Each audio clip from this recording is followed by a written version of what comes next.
Muzammil Rauf Khan here, Head of Physics Department at the Creator Children University, Kotadu. 9th class, dear students, as you know, we are discussing unit number 3, that is dynamics.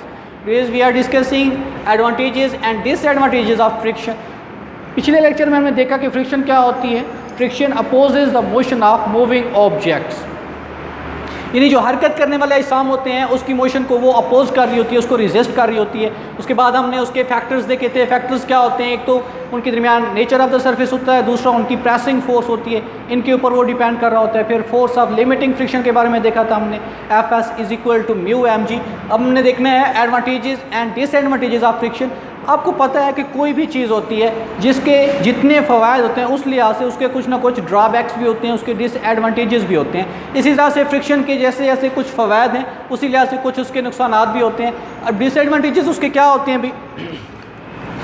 अगर हम बात करते हैं disadvantages की, तो हमने देखा है कि हमारी जो गाड़ी जब चल रही होती है, जब हम ब्रेक्स वगैरह अप्लाई करते हैं, या आप लोग एक चीज़ को देखें, न्यू गाड़ी ब्रांड गाड़ी आप लेकर आते हैं उस वक्त देखें उसका साउंड कुछ और होता है, उसको आप लोगों को हीटअप ज़्यादा नहीं होती है. लेकिन कुछ अर्सा चलने के बाद आप लोग देखते हैं कि उसके साउंड के अंदर उस आपको फ़र्क नज़र आ रहा होता है, हीटअप भी बहुत ज़्यादा हो जाता है. एक तो ये होता है कि हमारी एनर्जी जो होती है वो वेस्ट होती है साउंड की सूरत में भी, और दूसरा हमारे पास हीट की सूरत में भी. अब एक तो इसका डिसएडवांटेजेस ये हो जाता है अभी.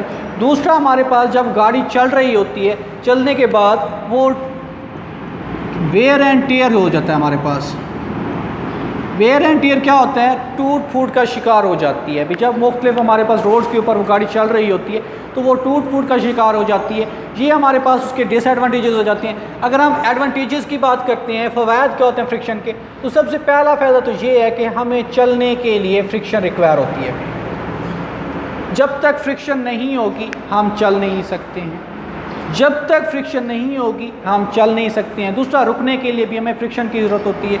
दूसरी बात ये जो है, हमें किसी पेपर के ऊपर राइट करने के लिए कलम और पेपर के दरमियान फ्रिक्शन का होना लाजमी है.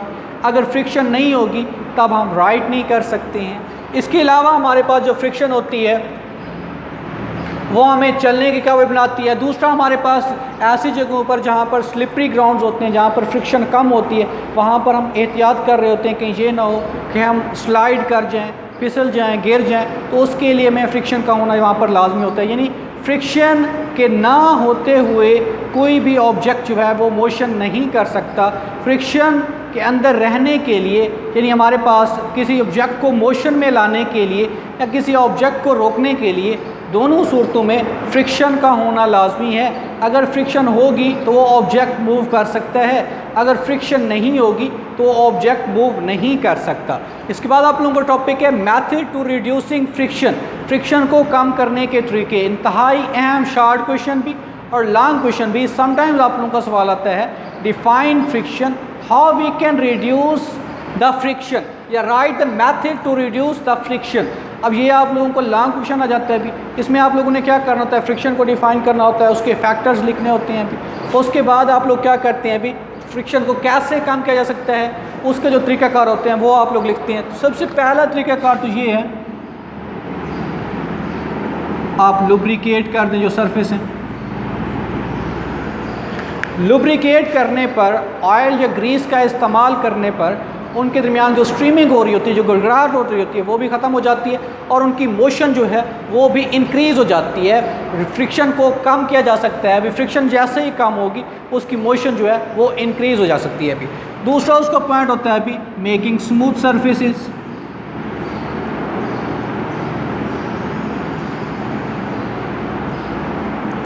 अगर आप जितनी ज़्यादा सरफेसेस स्मूथ करेंगे उतना ही हमारी जो मोशन होती है वो इंक्रीज़ कर जाती है. हम डिस्कस कर चुके हैं फ्रिक्शन के अंदर भी कि हमारे पास जैसे जैसे हम ऑब्जेक्ट को स्मूथ करते जाएंगे वैसे वैसे उसकी मोशन जो है वो इंक्रीज़ होना स्टार्ट हो जाती है. मैं आपको पहले बता चुका हूँ, एक रफ़ सरफेस है, एक स्मूथ सरफेस है, दोनों के अंदर फ़र्क होता है. यानी रफ़ सरफेस और जो दूसरी स्मूथ सरफेस है,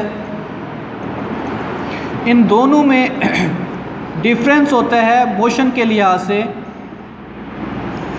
अब हमारे पास जो रफ सरफेस होती है वहाँ पर मोशन कम हो रही होती है. वजह क्या होती है? वहाँ पर फ्रिक्शन इंक्रीज़ कर जाती है, फ्रिक्शन ज़्यादा होती है, फ्रिक्शन ज़्यादा होने पर मोशन कम हो जाती है। जो स्मूथ सरफेस होती है वहाँ पर हमारे पास फ्रिक्शन कम होती है, जिसकी बिना पर उसकी मोशन जो है वो इंक्रीज़ कर रही होती है। इसकी वजह पर जब हम कोई भी ऑब्जेक्ट होगा उससे स्मूथ सरफेस बनाएंगे, उसको जितना स्मूथ करते जाएंगे वैसे वैसे वो क्या होगा भी, उसकी जो मोशन है वो इंक्रीज़ होना स्टार्ट हो जाती है। उस लिहाज से जो फ्रिक्शन होती है वो रिड्यूस हो जाती है, वो कम हो जाती है। जैसे फ्रिक्शन कम होगी ऑटोमेटिकली ऑब्जेक्ट की जो मोशन है वो इंक्रीज़ कर जाती है।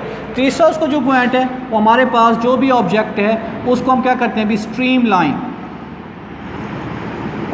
यानी फ़िश शेप अगर दे देते हैं तब भी उसकी जो मोशन होती है वो बढ़ जाती है, यानी उसकी जो हमारे पास फ्रिक्शन होती है वो रिड्यूस हो जाती है। अब हमारे पास स्ट्रीम लाइन जब उसको हम शेप देते हैं, फिश शेप देते हैं, तो क्या हो जाता है भी जो गाड़ी जा रही होती है वो हवा के रुख को, जो एयर रेजिस्टेंस होती है उसको डिक्रीज़ कर रही होती है, उसको चीरते हुए आगे की जानब जा रही होती है।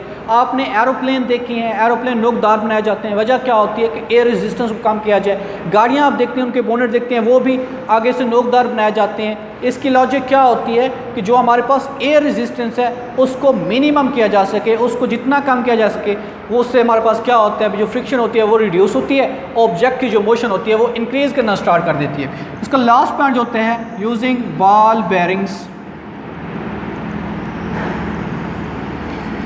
बॉल बेयरिंग अगर हम यूज़ करते हैं तब भी हमारे पास क्या हो जाता है अभी उसमें जो उसकी मोशन होती है वो इंक्रीज़ हो जाती है, क्योंकि कोल्ड वेल्स टूटते नहीं हैं। कोल्ड वेल जब ब्रेक नहीं होते हैं उसकी बिना पर हमारे पास क्या होती है उसकी मोशन जो है इंक्रीज़ हो जाती है। इसकी मदद से भी जो हमारे पास फ्रिक्शन होती है वो रिड्यूस होती है, ऑब्जेक्ट की जो मोशन होती है वो इंक्रीज़ कर जाती है। ये इंतहाई अहम टॉपिक है बोर्ड के लिहाज से, इसको अच्छे तरीके से तैयार कीजिएगा। Thank you so much.